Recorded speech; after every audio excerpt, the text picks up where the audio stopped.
أغنياته لا تذاع في الإذاعة ولا التلفزيون. سامع يا حسام؟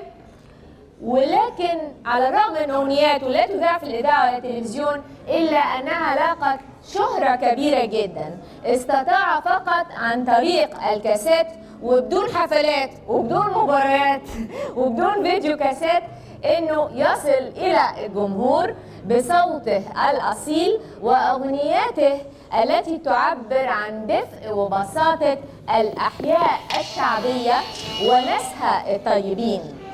وهو بيقول انا المطرب الوحيد اللي اغنياتي اشهر مني، المطرب رمضان البرنس.